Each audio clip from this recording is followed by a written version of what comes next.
नमस्कार, मी रुचिता. ॲग्रोनमध्ये आपल्या सर्वांचं स्वागत. सध्या बाजारात कलिंगडाला चांगला बाजारभाव मिळतोय, पण म्हणून काही शेतकरी कलिंगडाची वाढ झाली आहे आणि भाव मिळतोय म्हणून त्याची काढणी करतात.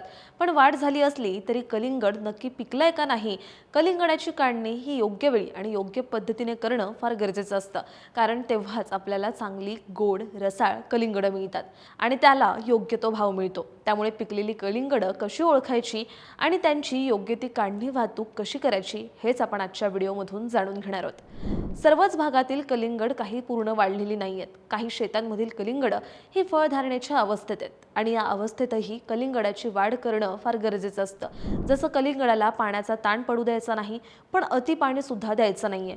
फळासाठी पोटॅशयुक्त खतांचा संतुलित वापर करायचा आहे, कारण त्यांच्यामुळे फळांची गोडी आणि वजन वाढतं. याशिवाय एप्रिल मे महिन्यात तापमान झपाट्याने वाढतं.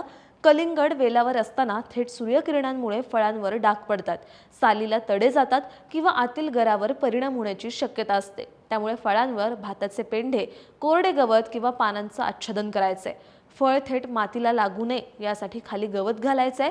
सोबत तुमच्या शेतात जर ठिबक सिंचन असेल तर नियमित पाणी द्यायचंय. शेतात पाणी साचणार नाही याची काळजी घ्यायची आहे. काढणीच्या काही दिवस आधी मात्र पिकाला पाणी देणं कमी करायचंय. त्यामुळे काय होतं तर फळाची गोडी वाढायला जास्त मदत होते. यासोबत कीड रोगांवर वेळेवर नियंत्रण ठेवता येतं. कलिंगडाची काढणी जर आपण ते कच्चे असताना केली तर ते काढल्यानंतर पिकत नाहीत.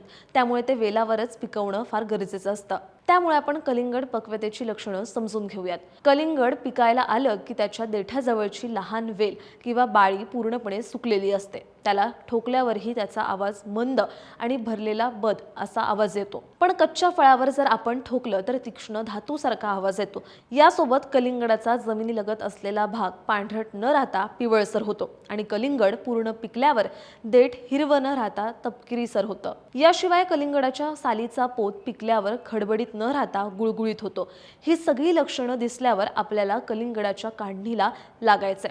काढणी करताना फळं ओढून काढायची नाहीयेत, त्यामुळे वेल तुटू शकतो. त्यामुळे ती धारदार सुरीने करायची आहे. शक्यतो सकाळच्या थंड वातावरणात कलिंगडाची काढणी करायची आहे. बरं, ही काढणी करून फळांना ऊन लागणार नाही याची काळजी घ्यायची आहे. त्यासाठी काढलेली फळं सावलीत ठेवायची आहेत. काढणीनंतर कलिंगडाची वाहतूकही तितक्याच काळजीपूर्वक करायची आहे. वाहतूक करण्यासाठी कलिंगड गाडीत भरण्यापूर्वी गवत किंवा पेंढ्याचा थर द्यायचा आहे. तसंच एकावर एक फेकायची नाही आहेत, त्यांना हलक्या हातानं रचायचंय. यासोबत विक्रीपूर्वी प्रतवारी करणं आवश्यक असतं. त्यामुळे बाजारात पाठवण्यापूर्वी त्यांचा आकार आणि वजनानुसार वर्गीकरण करून घ्यायचंय.